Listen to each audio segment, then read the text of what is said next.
കൊലക്കേസിൽ വിധി ഇന്നാണ്.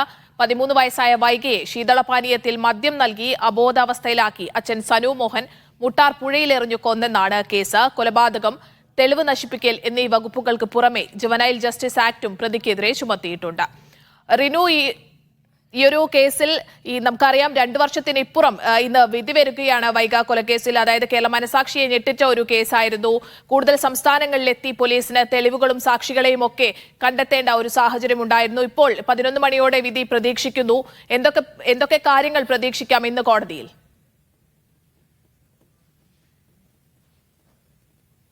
സ്നേഹ, എറണാകുളത്തെ പ്രത്യേക കോടതിയാണ് ഈ കേസിൽ വിധി പറയുന്നത്. നമുക്ക് ഈ കേസിന്റെ വൈഗ കൊലക്കേസിന്റെ നാൾവഴിയിലൂടെ സഞ്ചരിച്ചാൽ 2021 മാർച്ച് മാസത്തിലാണ് ഈ ഒരു സംഭവം ഉണ്ടാകുന്നത്. ആലപ്പുഴയിൽ നിന്ന് വൈഗയുടെ അച്ഛൻ സനുമോഹൻ പോകുന്നൊരു സാഹചര്യം. തുടർന്ന് കളമശ്ശേരി പോലീസ് അതിർത്തിയിലുള്ള മുട്ടാർ പുഴയിൽ മാർച്ച് 22-ന് അദ്ദേഹത്തിന്റെ മകളുടെ, അതായത് വൈഗയുടെ മൃതദേഹം, 13 വയസ്സുകാരി വൈഗയുടെ മൃതദേഹം കണ്ടെത്തുന്നു.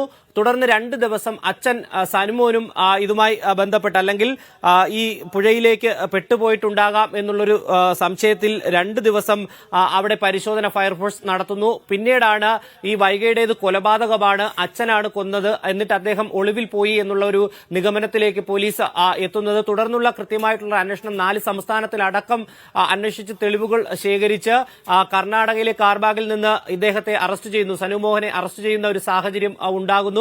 ഏകദേശം 1200ഓളം വരുന്ന പേജുകളുള്ള കുറ്റപത്രം 80 ദിവസം കൊണ്ട് പോലീസ് സമർപ്പിക്കുന്നു. 100-ലധികം സാക്ഷികളെ വിസ്തരിക്കുന്നു. 300 സാക്ഷികളുടെ മൊഴിയെടുത്തു. അതിൽ 97 പേരെ പ്രോസിക്യൂട്ട് ചെയ്യുകയും ചെയ്തു. ഇതിൽ നിന്ന് വൈകാരികമായ ഒരു പ്രകടനത്തിലൂടെ ഈ സനുമോഹൻ കോടതി മുറിയിൽ വെച്ച് തന്റെ മകളെ താൻ തന്നെയാണ് കൊന്നത് എന്നുള്ളൊരു തീരുമാനത്തിലേക്ക് വരുന്നു, അല്ലെങ്കിൽ ഒരു കുറ്റസമ്മതത്തിലേക്ക് വരുന്നു. ഈ കളമശ്ശേരി പോലീസ് സ്റ്റേഷൻ അതിർത്തിയിലുള്ള ഫ്ളാറ്റിലെത്തിച്ച് വൈഗയെ ശ്വാസം മുട്ടിച്ച് കഴുത്തു ഞെരിച്ച് കൊലപ്പെടുത്തിയതിനു ശേഷം ബെഡ്ഷീറ്റിൽ പൊതിഞ്ഞ് മുട്ടാറിൽ കൊണ്ട് ഇടുകയായിരുന്നു എന്നുള്ളതാണ്. തനിക്ക് സാമ്പത്തിക ബുദ്ധിമുട്ടുകൾ ഉണ്ട്, അതുകൊണ്ട് തന്നെ താനും ആത്മഹത്യ ചെയ്യാൻ ഒരുങ്ങിയിരുന്നു. തന്റെ മകളെ ഒറ്റയ്ക്കാക്കിയിട്ട് പോകാൻ മനസ്സില്ലായിരുന്നു, അതുകൊണ്ടാണ് മകളെ കൊന്നത് എന്നുള്ളതാണ് പോലീസിന് ഇദ്ദേഹം നൽകിയ മൊഴി. പക്ഷേ പോലീസ് അത് വിശ്വസിച്ചിരുന്നില്ല. കാരണം അങ്ങനെയാണെങ്കിൽ ഒന്ന്, ഇദ്ദേഹം ആത്മഹത്യ ചെയ്തിരുന്നില്ല, അതിനുള്ള തയ്യാറെടുപ്പ് പോലും നടത്തിയില്ല.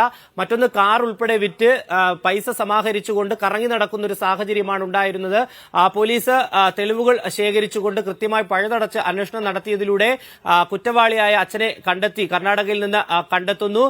തുടർന്ന് 100 ദിവസത്തിനകം കുറ്റപത്രം സമർപ്പിക്കുകയും കോടതി ഇന്നിപ്പോൾ അദ്ദേഹത്തിന് എതിരെയുള്ള എല്ലാ കുറ്റങ്ങളും, അതായത് കുട്ടിക്ക് മദ്യം നൽകുന്നു, അതുപോലെ തന്നെ കൊലപ്പെടുത്തുന്നു, തെളിവ് നശിപ്പിക്കുവാൻ ശ്രമിക്കുന്നു എന്നീ കുറ്റകൃത്യങ്ങളെല്ലാം തന്നെ അദ്ദേഹത്തിനെതിരെ തെളിഞ്ഞിട്ടുണ്ട്. 11 മണിയോടുകൂടി ശിക്ഷാവിധി, അല്ലെങ്കിൽ കുറ്റക്കാരനാണോ അല്ലയോ എന്നുള്ളൊരു വിധി ഉണ്ടാകും. ശിക്ഷാവിധി ചിലപ്പോൾ അത് കഴിഞ്ഞ് അതിനുശേഷമായിരിക്കും ഉണ്ടാവുക എന്നുള്ളതാണ് നമുക്ക് ലഭിക്കുന്ന വിവരം.